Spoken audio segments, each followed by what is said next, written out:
अनिका की एक और चाल सरू को हर्ट करने के लिए। सरू को लगा चाकू और वो हॉस्पिटल पहुंच चुकी है।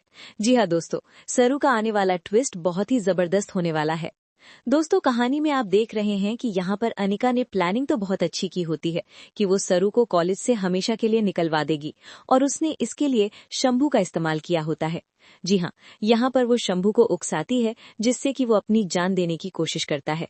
जो नोट मिलता है वो अनिका ने ही लिखा होता है, जिसमें शिवानी को दोषी ठहराया जाता है, लेकिन शिवानी का उसमें कोई हाथ नहीं होता, क्योंकि शंभू तो रचना से एक तरफा प्यार करता था, जबकि रचना उससे प्यार नहीं करती थी। इसके बाद जो हादसा होता है उसका जिम्मेदार वो खुद को नहीं ठहराता, बल्कि कहता है कि न जाने किसने वो नोट रखा। हालांकि वो अनिका का नाम रिवील नहीं करता, लेकिन दादी को सच्चाई पता चल जाती है और अनिका के गालों पर जोरदार थप्पड़ पड़ता है। वहीं अब वेद बहुत खुश है, क्योंकि यहाँ पर न शिवानी कॉलेज से गई है और न ही सरू। जो वोटिंग होती है उसमें फाइनली सरू और शिवानी दोनों जीत जाते हैं, क्योंकि अगर शिवानी नहीं जाएगी तो सरू भी नहीं जाएगी। सरू हमेशा दूसरों की खुशी के लिए आगे आती है, और यहाँ पर शिवानी जो पढ़ना चाहती है, आगे बढ़ना चाहती है, उसमें सरू उसका साथ देती है।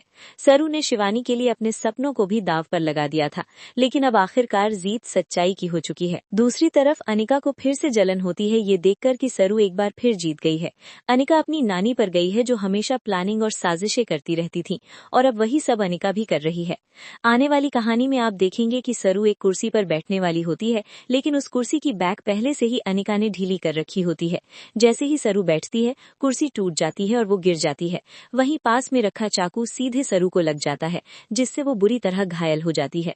अनिका का मकसद सिर्फ सरू को चोट पहुंचाना नहीं है, बल्कि वो उसे जान से मारना चाहती है, ताकि ना सरू रहे और ना ही उसकी कोई तारीफ करे। सरू चंद्रकांत की बड़ी बेटी है, और यही बात अनिका को बिल्कुल बर्दाश्त नहीं होती कि सब लोग सरू की तारीफ करें। वहीं अनिका से उसके सारे ऐशो आराम और सुख सुविधाएं छीन ली गई हैं, क्योंकि वो इनकी हकदार नहीं है। इसी वजह से वो लोगों को परेशान करती है, उन्हें टॉर्चर करती है और सबके सामने उनकी बेइज्जती करती है। अब सरू को चोट लगने वाली है, क्योंकि इस बार वेद समय पर घर नहीं पहुंच पाएगा उसे बचाने के लिए। अब देखना दिलचस्प होगा कि चोट कितनी गंभीर होती है। आप हमें कमेंट में जरूर बताएं, क्या आपको लगता है कि वेद एक बार फिर आकर सरू को बचाएगा, और क्या इस बार वो अनिका को नहीं छोड़ेगा? ऐसे ही टीवी के लेटेस्ट अपडेट्स के लिए चैनल को सब्सक्राइब करना ना भूलें।